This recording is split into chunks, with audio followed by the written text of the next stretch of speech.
Professor Michael Griggs. Thank you for inviting me, Theo. And my gosh, that was a wonderful presentation.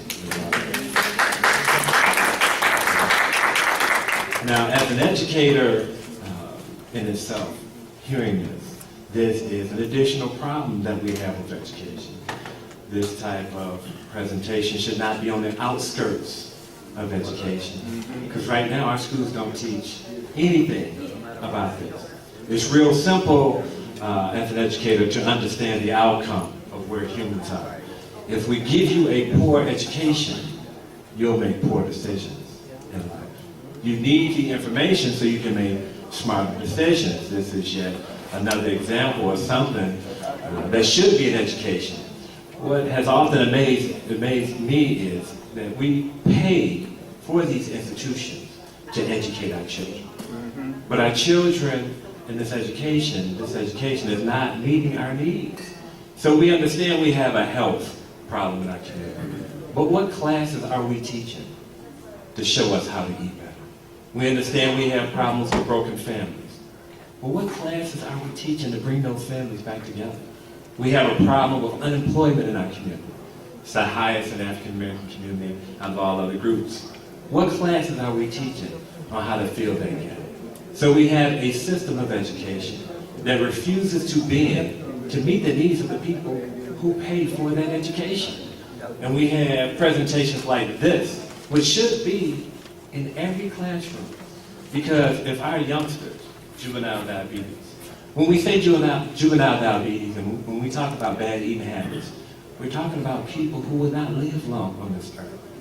We're talking about our children who have not reached the age of some of us because of the lack of information inside of these schools. And most of us have sat on the outside. We have complained about these institutions that we pay for, but we rarely engage them to bend that curriculum to meet our needs. And if we don't, we will be talking about these issues in another generation. Like she mentioned, there are things that we talk about now that we didn't long ago. So things to a great extent have gotten worse in these schools. And as an educator, I try to do the best I can, but I apologize for other educators because we have failed you. And this is, as Theo mentioned, how we get bamboozled. Because it's almost like a setup. Given the poorest education, you basically know where we're going to end up. We lead in incarceration rates. We lead with high school dropouts. We lead in getting the worst grades. We lead in cancer. We lead in diabetes. We lead in unemployment. And we continue in all these areas, leading in the worst and at the bottom rung. But when do we address these issues not outside of the institutions we pay for? When do we engage some of these principles to change and tweak that curriculum to meet the very needs that Sister Mahad and other people talk about? Are you with me on this? Do you understand this? Now listen, our community, historically speaking, is in a very peculiar place. Most of us have no deep connection with the history, and some of the things that plague our community is connected to not knowing that history. Usually in my first class, I have a lot of young people in my classes in college, and I give them a math problem. I tell them, tell me the answer to 5 times 30. Most of you know that. What is that answer? 150. That's right, 150. A lot of them are 18, 19 years old. I said, if you use 30 as a generational barometer, just 5 people before them, take them right back to slavery. Just 5. For some of us who are older, it's like 3 people. Take you right back to slavery. My grandmother, who died September 12th, she was 98 years old. You go back a couple of people, we right back in slavery. And the habits, and the conditioning, and the abuse, and the waywardness, that's part of that tradition. Now, one of those 5 people would have had to undo 400 years of conditioning for most of us to be in our right mind. With less resources than we have right now. If you understand the history, you understand to a great extent where we are as a community. But people who don't understand that history will be victims of that history, whether you're conscious of it or not. They asked me to give a speech to our faculty, the department head, about the deficits that some of our students have in education. So immediately I went out there, teaching history. I wanted to put the historical narrative in context. My family, who has been here for generations. It was my mother, my father, me and my brother. It was 4 of us, but our family's been in America for generations. But I am the first person in our family who was born a citizen in the United States. Because if you were born before 1965 in this place and black, you were not considered a citizen. Even the civil rights movement, which most of us know a little bit about, that whole movement was about people who were paying taxes in a system, but they couldn't vote and receive other things that citizens were supposed to be able to have as citizens. So my mother couldn't go to the University of Alabama growing up. My father, even though he paid taxes to the University of Alabama, he couldn't go. Those schools in Mississippi, North Carolina, they couldn't vote. Grandmother couldn't do those things. Public library. My great-grandfather died at the age of 32 because he had a routine injury from work. But in Alabama, he couldn't go to the hospital. So the family basically just came around his bedside and they prayed and they hoped. But he died as a young man because even though he was paying taxes in this system, he was not considered a citizen. So when you understand this, that the deficits that come along with generational poverty, generational folks who didn't receive an education, it kind of explains where we are as a community. Drink a little water because my aunt said we got to stay hydrated. All right, I get this scenario about our education. I read these academic journals. And in this one journal, they had this young girl from Africa, came from a pretty well-to-do family. She came to America, she went to school in one of our middle-class suburbs. So she was maybe 7, maybe 6 years old. So the teacher in class, she was in a predominantly white community. And this African girl came to the classroom, and they were going over a math problem. And they said, the teacher said, if you have 3 birds sitting on a branch, and you throw a rock and hit one of the birds off, how many birds are left? And the African girl raised her hand. The teacher called her, and the girl said, 0. And then the class, the students just laughed at her, they just made fun of her. And one of the white kids raised his hand, and the teacher said, how many? He said, 2. And then the teacher asked the African girl, why did you say 0? She said, well, her education was different. She said, well, where I'm from, if you throw a rock and hit a bird, the rest of the birds fly away. Her education was rooted in reality. It wasn't the Columbus type, the Thomas Jefferson, a slave owner, but he was one of the greatest humanitarians. It wasn't the George Washington, never told a lie. It was none of that nonsense. It was education based on reality. And that's why, to a great extent, when they come here, even though we've been here for years, a lot of these immigrants do a lot better than we do. Now, according to Harvard, a study that they put out in 2007, the #1 most successful student in America are African immigrants.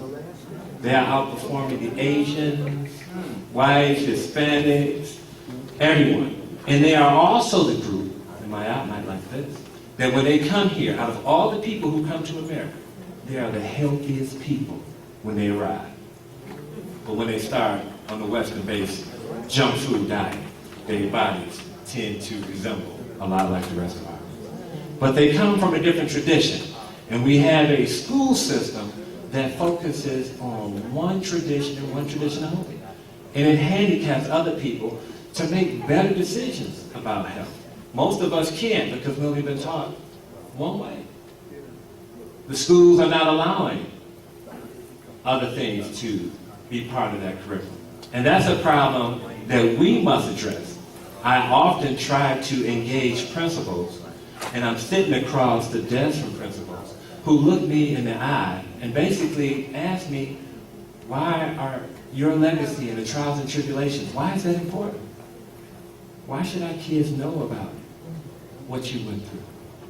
When you have a system where children aren't taught to respect from whence they came, you get disrespect out here in these streets. Do you understand that? And I often have adults who operate off of the I. When I say the I, we are unique unlike other communities. Other communities operate off something we used to have called a moral authority. All communities operate, other than the African American, off of moral authority. If the Arabs are discussing the issue in Dearborn about something that's going to affect their community, in the middle of that discussion, one of those Arabs are going to say, but the Prophet Muhammad says such and such. If you leave and you go to Chinatowns across America, and they're discussing the issues that are going to affect their community, in the middle of that discussion, one of those Chinese people are going to say, but Confucius said such and such. On the news tomorrow, 247, CNN, MSNBC, you're going to see politicians say, but our founding fathers said such and such. Most African Americans, we operate off the I. In our political discussions, in our historical discussions, a person would say, well, I think we ought to do such and such. Oftentimes I'm on Theo's show, and you have people call in. I think the last show somebody said, well, I think when the world has more computers and technology, we just gonna all come together. It's based on like a historical fantasy. There's no history connected to that. There's no scholarship connected to that. But oftentimes when you have a community that feels they should not listen to anyone, then you'll have children who feel they should listen to you. If you don't live a life having a moral authority where you're submitting to something that's wiser, something that's more informed than you, then that teaches youngins to think the same way. Why should they listen to you? Are you with me? And for years, because of our tradition here, we have had things that plague our community, right? A sense of powerlessness. In the South, the people in the South doing slavery, when things got terribly bad, which was on a regular occasion doing slavery, when they could leave and when they did run, they would run. Because at that moment, they didn't feel they had power to address those issues. So running became part of our life.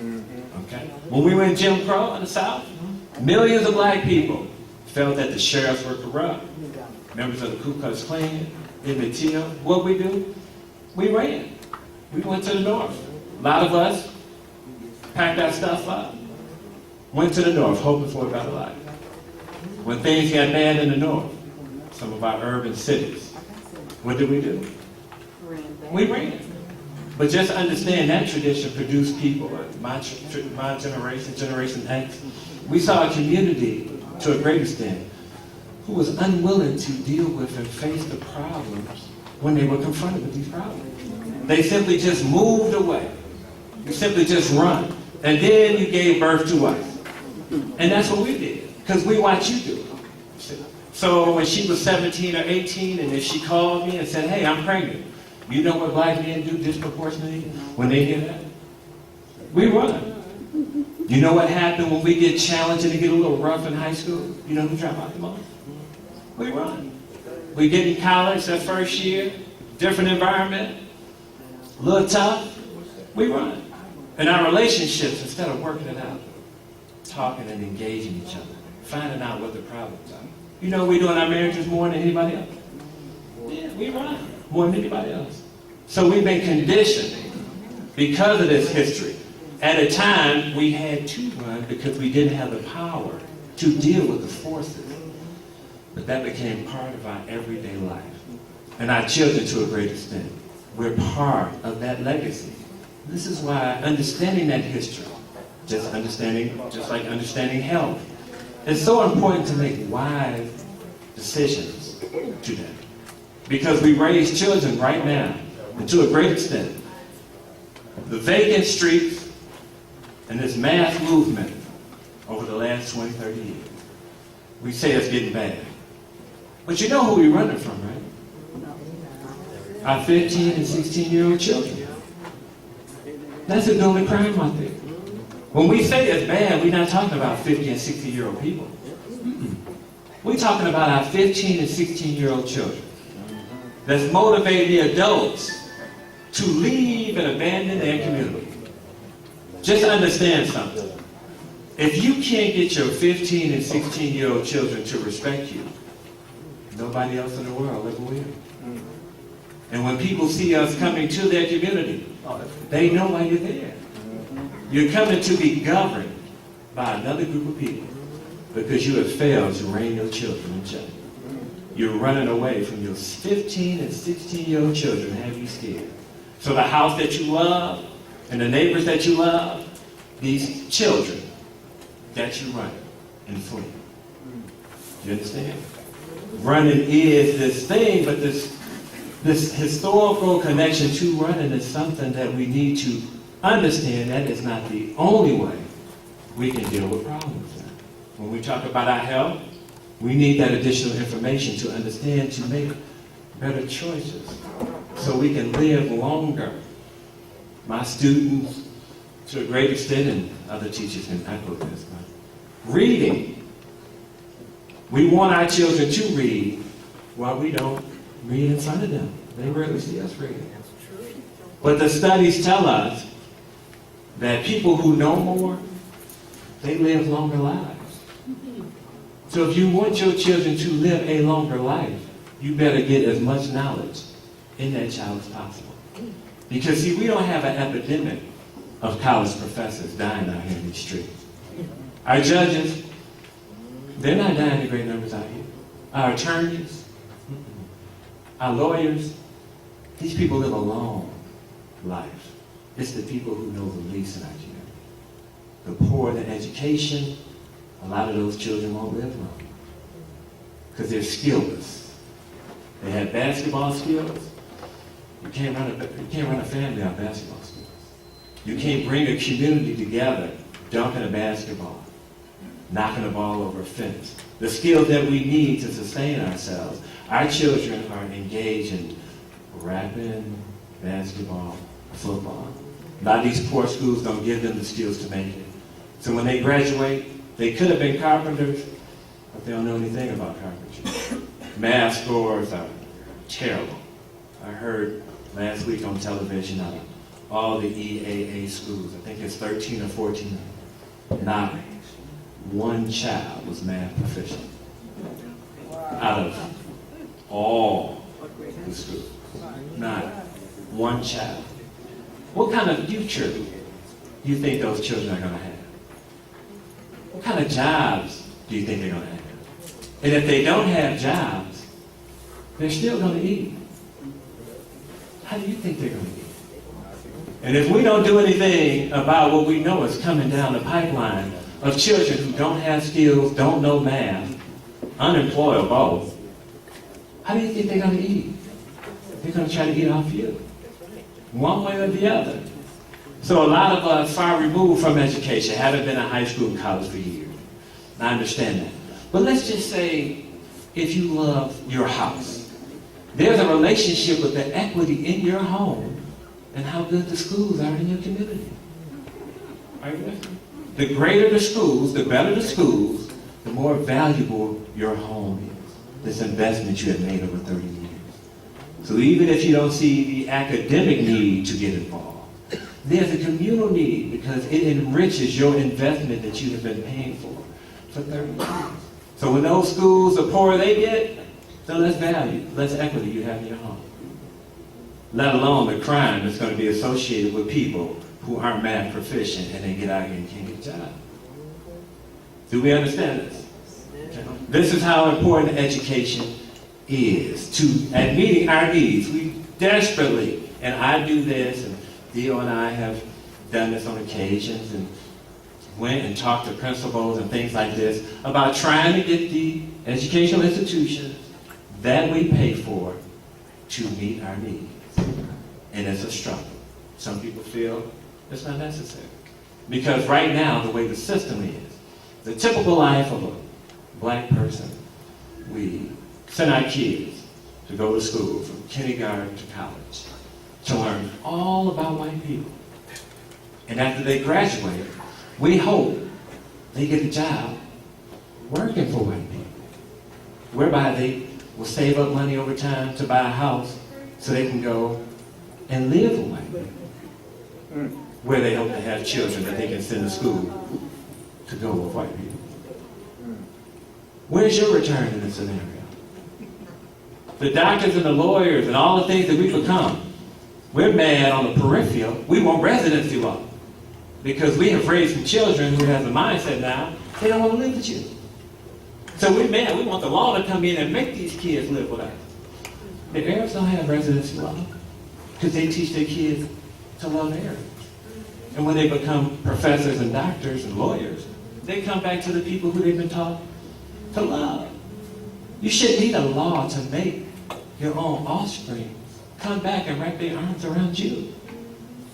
Unless you have given them an education where they are severely manipulated, where they are brainwashed. And now you have to try to force them to accept you now. The very children who you gave birth to. The ones who you invested in. When we become something after we get that education, success to us is to be away from you. If you don't change this, just imagine what the future is going to be. We are your future. And if you produce us with rightful minds, we'll come back and make a difference. But if we're given a poor education, all of your investments, all of the years that your sacrifice that you put into us, you'll see that just leave you in the community that we came from. Bamboozled. I got a question. My name is Keith Hines. I grew up black, and then I found out in my 50s that I'm also Black Feet Indian. Now the thing is, I never read a treaty till I was in my 40s. Why don't we teach, especially two treaties, the Treaty of 1836, which PA4 is formed on, and the Treaty of Detroit 1855. Why aren't we taught those two treaties? I mean, because we're all black, and some of us do have some Indian in us, because we're all indigenous. Somehow we're all related, believe it or not. So how come they leave the treaties out, especially those two treaties? And from what I understand, the Treaty of 1855 is the worst treaty ever written on the face of this planet. That's my question. How do we get that into the schools now? Because if you want to know the game plan, they're basing it really on what they've already done.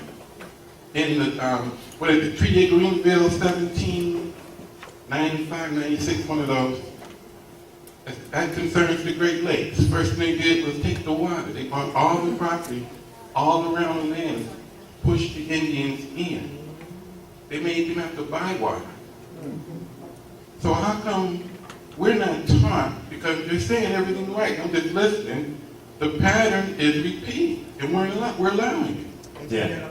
Now, you know what? And Theo and I have talked about this, she's not only a mentor, I get wisdom from this, my elder lady right here now.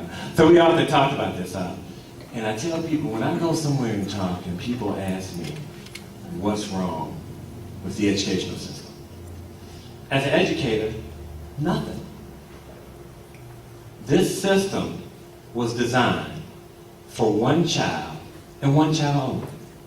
That was the upper class white male child. It was designed for that child and to meet the needs of that child.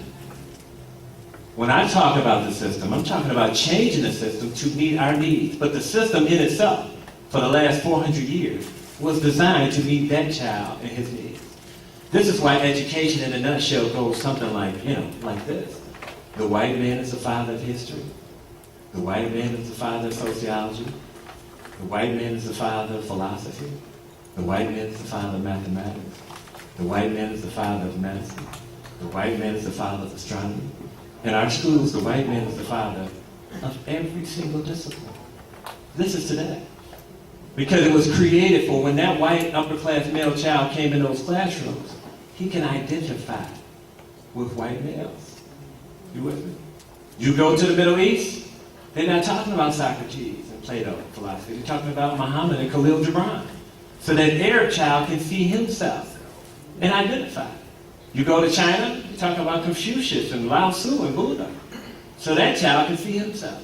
So black people find ourselves in a system of education that was not designed to meet your needs. This is why it's not meeting your needs. Because the very design of it was not to talk about you and what's wrong with you and your problem. It was to talk about upper-class white men. And they had been reaping the benefits from the system for all these years because it was designed to meet his needs. And most of us as educators, you know, we've been trained to teach to a child that we rarely come in contact with. Do you understand this? Yeah. This is who we've been trained to teach to, that upper-class white male child. So if he comes into a math class, if it's at Central High, we're going to teach him about Archimedes or Pythagoras, some upper-class white male. That's all most of us know, because that's what the schools teach. Things like what Mayada is saying, and I'm saying, some people went offside the traditional academic path to get other information to try to meet our needs, so we can survive, so we can live and make better choices. But by and large, this educational system was for that child.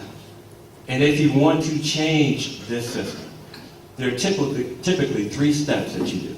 And we have done 2 of these steps. The first step you do is called the victimization step. We did this with the police. We did this with Jim Crow. You acknowledge something's wrong with this institution. Something's wrong with these police officers. They're victimizing me. That's the first step. You acknowledge that. The second thing is you want representation. These cops beating us to death. We got to get us some black cops on the police force, right? Or we got to get us some black teachers in these classrooms.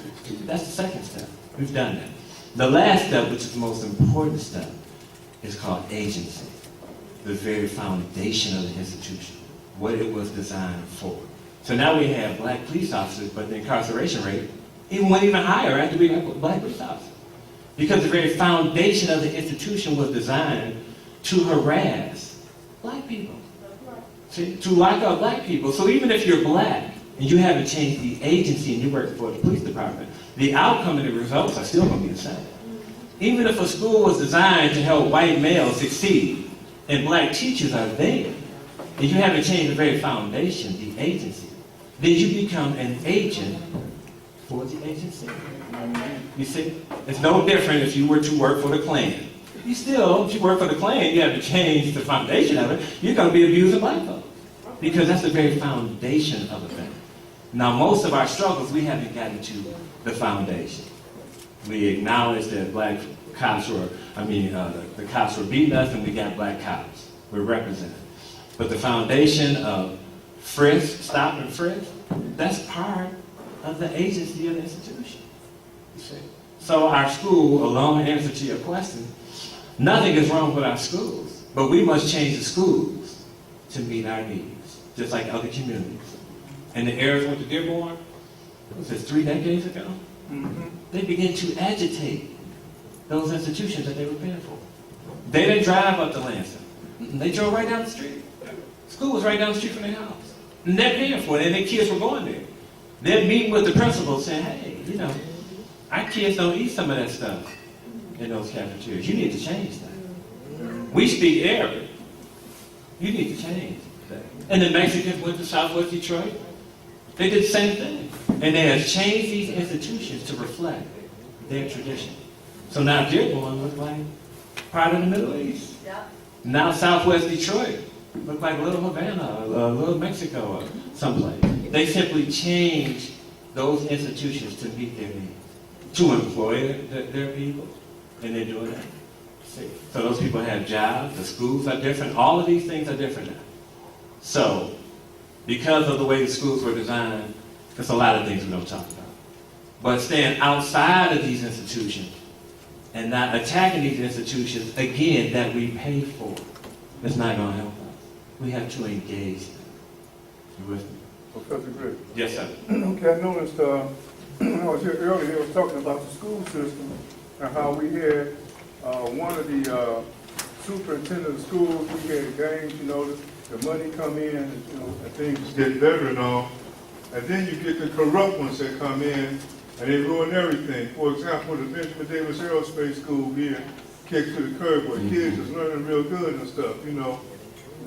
How do we get rid of these folks short of violence? Short of violence, there are other ways, right? For example, most of our schools are funded based on the head count. Mm-hmm. So you have the power on their funding. You with me? If your children do not show up in great numbers, when they do the head count, those schools are in jeopardy and their job. Okay. You have that power and influence. But we don't really use that power. We kind of let these institutions kind of run amok and do their thing, and we stand on the outskirts and say, you know what? Those schools are doing that. It's just a pipeline for prison. And I often tell my classroom, I said, yeah, but it's a step before they go to prison. They have to rob or murder one of you. Yeah. Don't forget that in the scenario. They need a victim in that slogan. See, just not they get a bad education and go to prison. They have to catch one of us late at night not paying attention at a stoplight. And some child who he hasn't seen his father and God knows when. And all the frustration of that rejection for 16 years, he put it on you. Then he goes to prison. And then another community benefited from him going to prison. Because now the head count in these other communities far away from where the crimes were done, they get funded in those communities based on the population they have. And even though those people are in prison, they still represent part of that population. So the government has to fund those communities more. Yes, sir. Well, what about, Just like we lose population, we lose money. okay. When they get our kids incarcerated, they gain money, revenue. Well, the other side is that, okay, with all the stuff that's going on, and we have this, I guess, this high birth rate immorality, what can be done to try to, I guess, address this baby making babies things? You know, boy 16, girl 14, she's pregnant, she's a parent now, and it becomes almost like epidemic, and we just have babies making babies. Now, when I was coming up, mom and dad was an institution. You know, I never heard anybody say, well, I don't need no man to help me raise a child. You know, and we got this going on, and some of the people saying this, they're educated. You know, women with 35, 40 years old, the Griggs and all, I don't need no man to help me raise a child and they have a kid. And I'm looking at this, you know, this situation. I've seen it. I was a scout master, I was a cub master, you know, and I was assistant teacher electronics at Bright Hall. And I'm seeing some of these parents, I say, oh, Lord, I'm glad that wasn't my mama. You know, because it don't make any sense. I mean, it's, you know, Professor, when you see these things, you know, it kind of disturbs you, it vexes you. And it's like, how can we move forward? You know, and the very initial part of our problem is, you know, young boy 16, oh baby, if you love me, you would do this. And next thing you know, the girl pregnant. And I mean, it goes on and on. It does. Again, I'm younger than a lot of you in this classroom, you know, just in my 40s. But I was an integration baby. And I thought very differently from my mother and father. You see, during the 50s and the 60s, despite the MTOs, despite the churches being bombed, despite dogs being sicked on you and water hoses, some of us made the conscious decision to say, you know what, I want our children to be educated by them, for they can shape and mold our children's mind. And they did. So we thought totally different.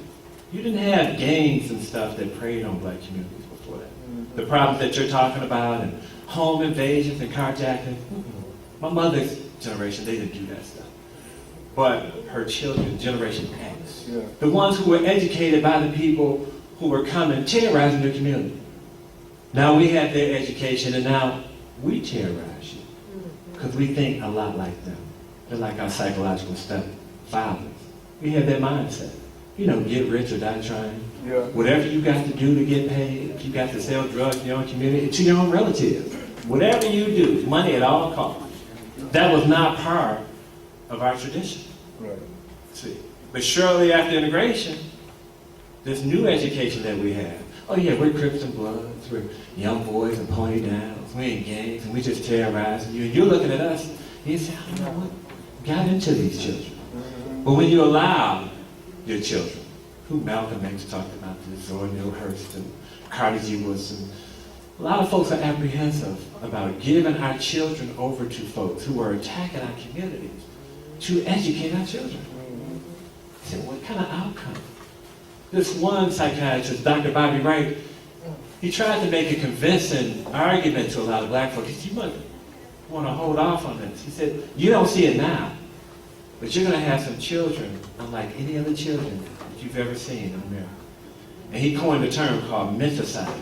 He said their minds will be destroyed. And it will not be to your benefit like the generation prior to.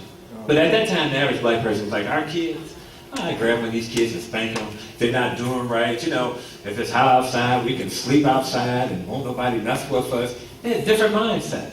But not after being educated by folks who were attacking you. And yet, here we are. And this is the mindset that we have to deal with.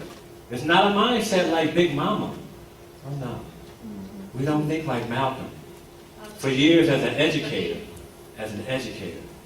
I've seen countless people come to my desk with tattoos that say thug life or some criminal element.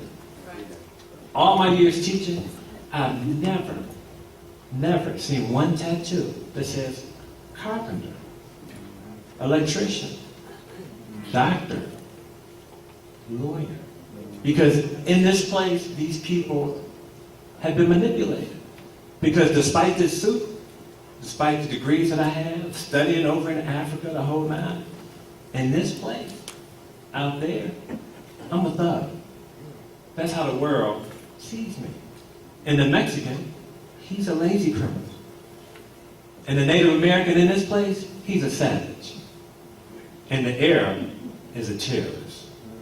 What kind of self-esteem do you think we can muster getting an education like this? And some of us fall victim to the very things that classify us as these things. So now you have young people who spend their life acting like Italian gangsters. Had nothing to do with their tradition. Their father for generation had nothing to do with being Gotti or Capone or all this nonsense. But this world has labeled us as such. And a nice slice of us has been manipulated by those labels. And we have become those things that this world says that we are. Yeah, if I could intervene, I kind of view the fact that the ruthless, racist, lawless, criminal elite has been able to manipulate our population through the psychological warfare uses that they use to program people's mind to accept whatever it is that they hand them. So my thing is, what do we do to reprogram our old heads as well as our young heads to understand that if we don't work together and have the right minds that it takes for us to take back what is ours, that we will never get to the point to understand that we have been manipulated and castrated at the same time. True. In a nutshell, again, some of you who are older than me, you remember those safe, loving communities that you had? If you have classes to teach your psychology, you'll have those neighborhoods again. Because your kids will begin to think like you and not the people who terrorize your neighborhood. Are you with me? Do you understand that the education that we have right now, even though it's normal to most of us, we focus on people who fought against democracy. We focus on the ones who fought against justice, who fought against the Constitution. Why can't we focus on the people who fought for justice, for democracy, for the Constitution? We have political white correctness that says, despite the rapes, despite the murders, despite the enslavery, the castration, we should lift some people up on high. Do you understand that? This is why we're the most violent, industrialized nation on the planet. The very role models in education were sadistic.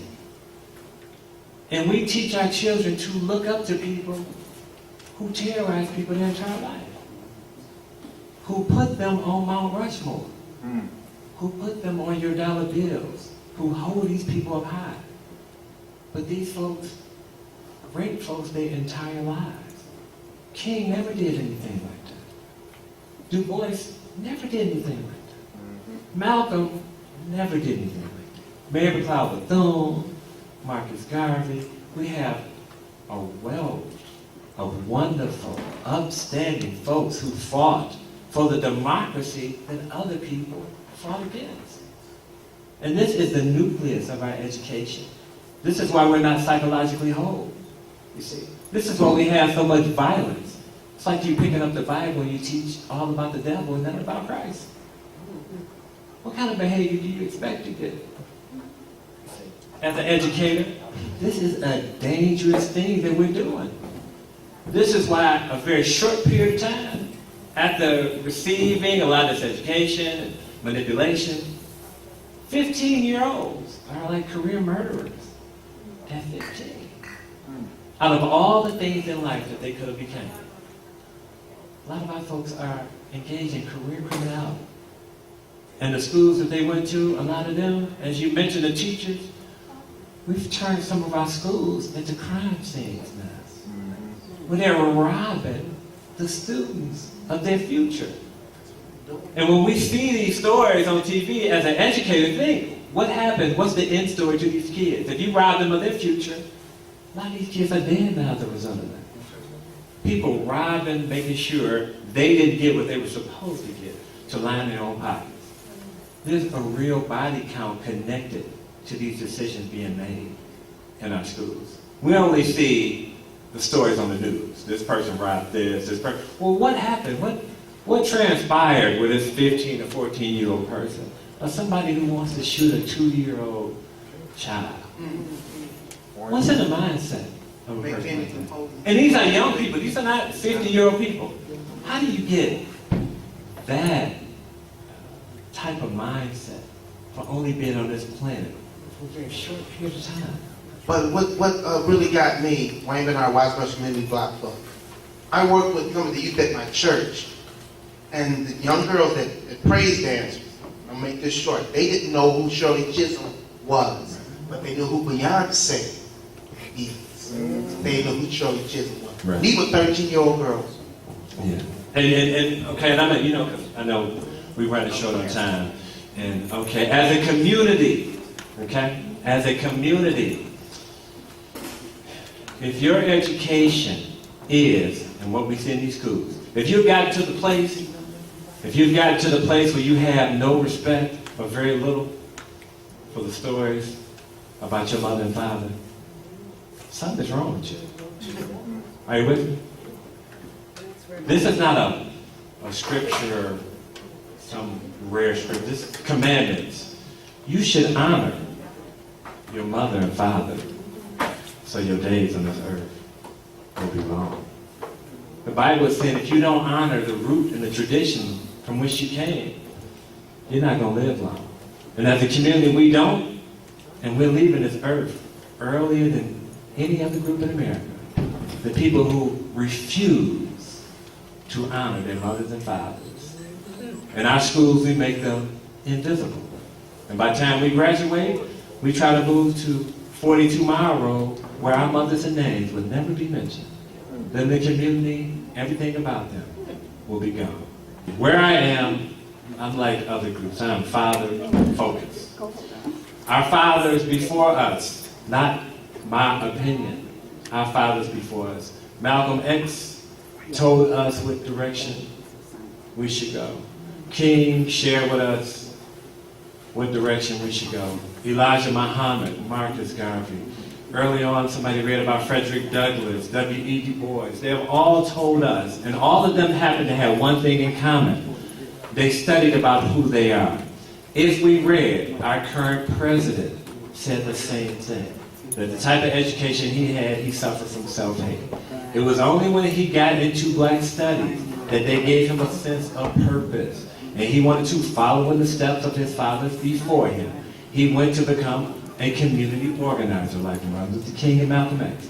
And at the same time, this young girl named Michelle Robinson was noticing at Princeton University how whitewashed the curriculum was and how black students at Princeton began to identify less with the black community with that education. She later came to be known as Michelle Obama.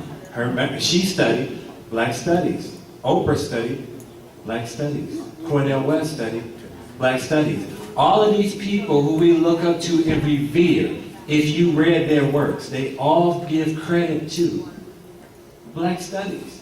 So I'm saying that black people should join the rest of the human family and lift their mothers and fathers up on high and engage in that psychology, appreciate from whence they came, so you have young people respecting you and your root. This is why no other group does anything different. Every group lifts their parents up on high. And I'm saying we should join the rest of the human family and do that as well. Okay, here, and I wanted to talk about our school system. I graduated from Hooker, Okay. and I went to Chicago to teach their kids. And I was teaching fourth graders their ABC. Now, who are you going to blame that the fourth grader doesn't know their ABC? Are you going to blame their teacher, or are you going to blame their parent? Because at the end of the day, it comes from support. You could teach anybody anything, but if you don't go home and reinforce what you are learning, then what's the purpose? Because your parents, you are your parents' investment at the end of the day. So your parents need to funnel what they want you to know through you. Right. It comes from support. We could talk about BPD schools and West Bloomfield schools, not even comparable. Why is that? Funding. We're talking about kids in West Bloomfield that's playing lacrosse, swimming, soccer, and they're in all these programs. They're learning Chinese and Arabic, but in DPDs, we're learning Spanish and French. But they're learning Chinese and Arabic because they have the funding and they have the community support to do that. Your child doesn't come to school, you're getting an email or a text message. So we need to do those things. You in our need community. community support. It's not about, it's not that, it's not just based on the schools, it's also based on the parents. Right. But School is a daycare, basically. Right. What I'm suggesting is, I'm not saying that parents don't play a part in it. What I'm suggesting is our schools, too many of our schools that we pay for are failing our students. So I'm not suggesting that parents shouldn't be involved. But I don't control all parents, and most of us have no direct relationship to our parents, but the schools, we do. And we pay for them, and if they don't do their job, a lot of lives get lost as a result of the violence that come from a lot of folks at those schools not doing their job. So them I can go and address because I do pay for those institutions. An individual parent, that's another thing. You with me? That's right. Most parents are schooled by the same system, so if you don't reach the parents, then it becomes a generational curse, because they're coming from the same System. the same domino effect. And that was the whole reason why they set the system up to socialize and destroy lives. Thank you.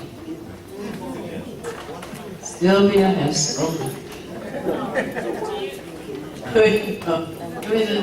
yeah, one last question. Because we have to make announcements here. Okay. Is Vera here? Okay, Got the tickets, as far as the corporations, they have a lot of control, and it makes me feel like they are just teaching us to be employees of their choice. They're taking control of our communities, our tax base that funds the school. They're unequal funding, so we're separate and unequal. And they're controlling how our communities develop or decline because of the mortgages, what they teach, the charter schools. All of these things are all connected. So the corporations have more control over our lives than anything else.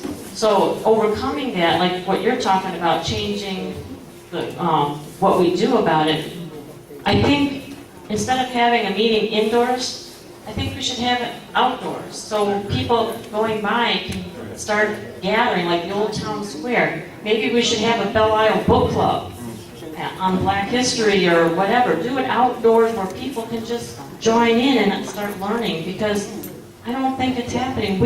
I've been asking for like the Rosa Parks bus boycotts to do something about what's going on in Detroit here since last year, since I got involved in all this. And they're taking away our history, our assets, our rights, piece by piece by piece. And we're not getting together as a group in mass, working together to stop it.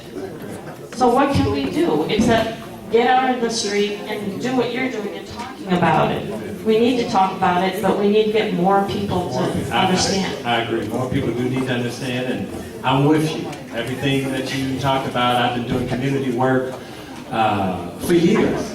And one thing that sparked me to be involved in the community, best friend got murdered.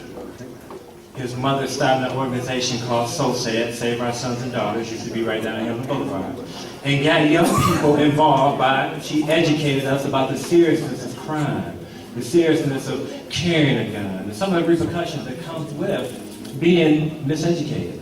And it's a tremendous cause, so I'm just following in her footsteps and others and trying to reach as many people as I can. But I'm with you, I agree. More people do need to get involved, because as I mentioned earlier, to sit back and watch the schools do what they do, and we see the outcome, and most do nothing.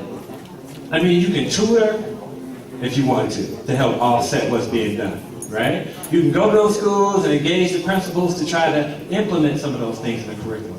But to sit back and do nothing, we're going to get the same outcome that we make it. So I totally agree with you. After we leave this meeting, you sit in front of a computer, right?